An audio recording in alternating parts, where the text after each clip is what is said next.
Hello everyone. Let us start the topic diffraction.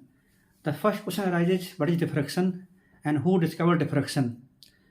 So diffraction was discovered by a famous scientist Grimaldi, who was from Italy.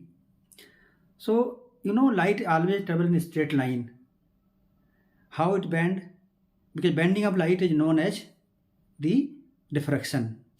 Now well-known phenomena, suppose there is a big ball between two, listener and source.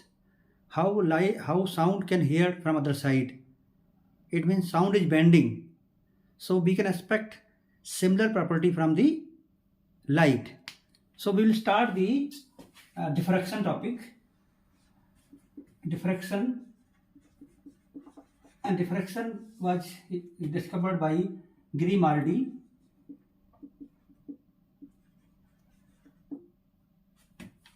who was from Italy. And the question arises, what is diffraction? What is diffraction?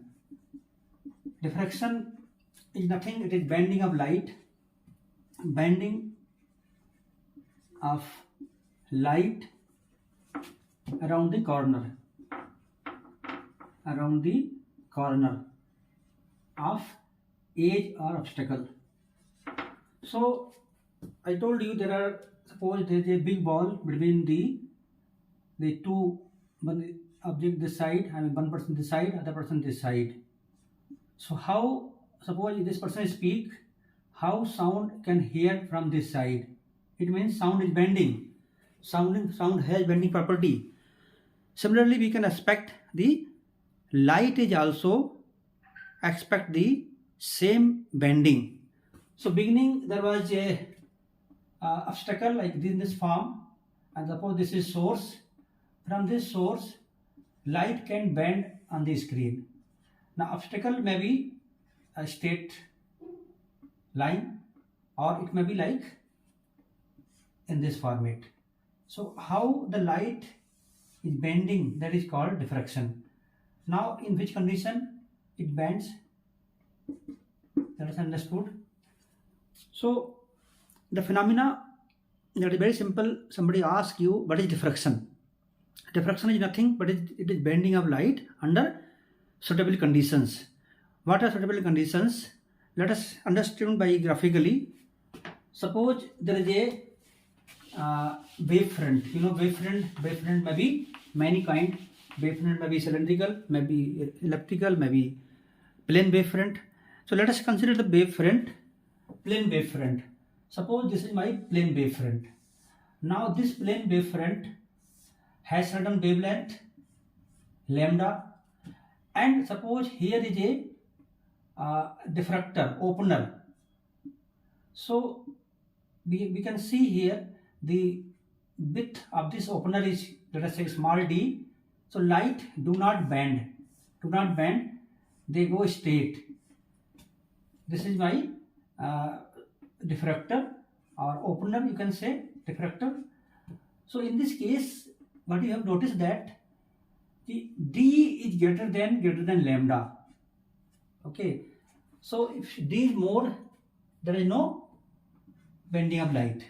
Now second case, let us consider same wavefront, and that wavefront, now what we are doing here, we just narrow down the opener, that is called diffractor. So we can see here there is some diffraction are there, some light are bending toward the edge of the corner. Remember that before opener there is no diffraction. After this opener, this diffractor, there is a diffraction. So in this case, we can say d is approximate equal to lambda. Now third case, we can consider, suppose the same wavefront, and that is incident here. Now opener is very small. So we can see here there is a diffraction pattern. Diffraction is there. Now in this case, your d is less than lambda. Now understand the condition. We are comparing d and lambda. Lambda, suppose we are taking white light case. Wavelength is around 5000 angstrom. 5,000 angstrom means, if we convert into the meter, it is around 5 into 10 to power minus 7 meter. So imagine that lambda in this order.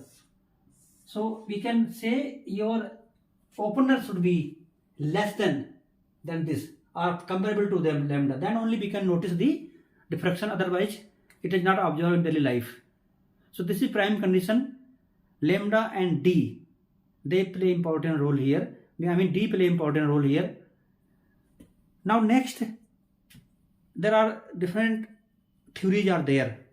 They are called, you can say, preliminary explanation.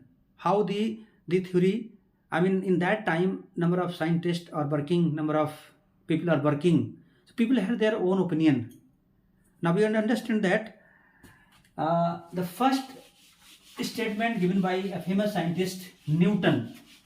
Newton has very famous theory known as corpuscular theory. So let us understand. So what I am writing, preliminary explanation. Preliminary explanation.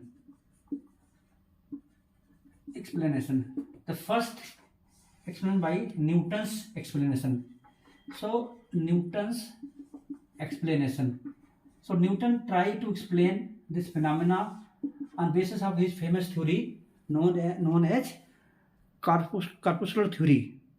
And that theory tells when the light, light consists of million trillion particles.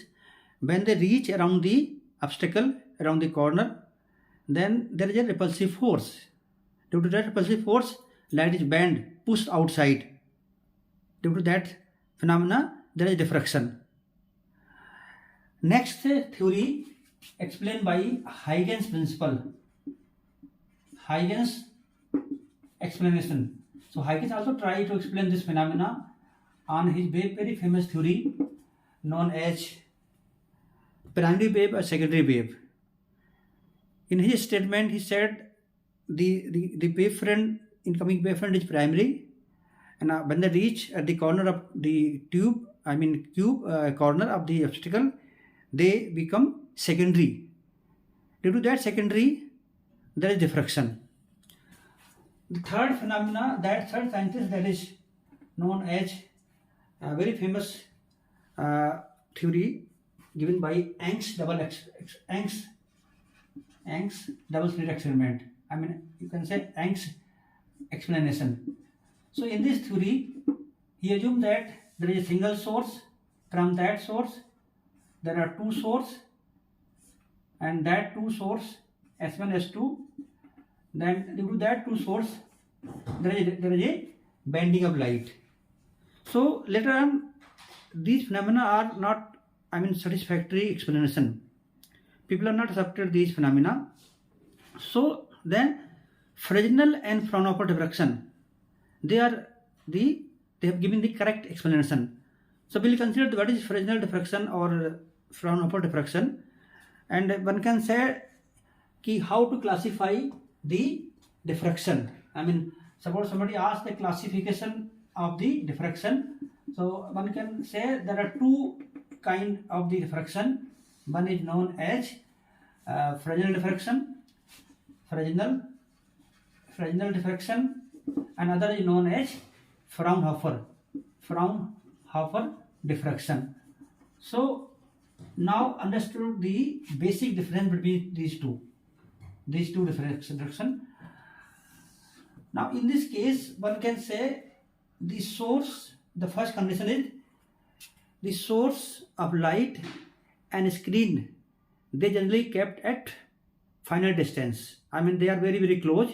So there is a, you can say, finite distance between the source and screen.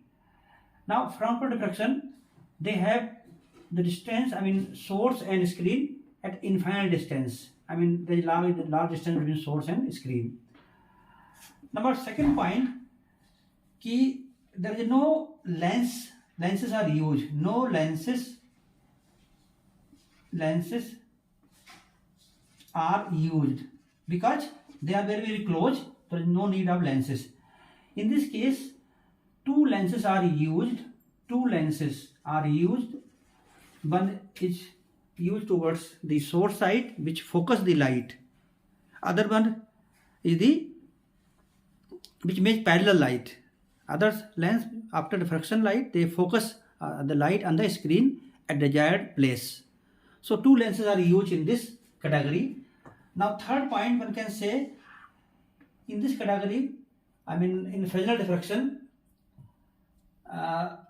the phase of secondary wavelength is not same. A phase play important role. Phase is not same at all point. I mean phase is same at all point in the Fraunhofer diffraction category. So fourth point, one can say कि the wavefront is always a plane wavefront. I mean wavefront, but in this category wavefront is not plane wavefront. So in the next topic we will learn about the Fraunhofer diffraction by single slit, by double slit, by triple slit, maybe n slit.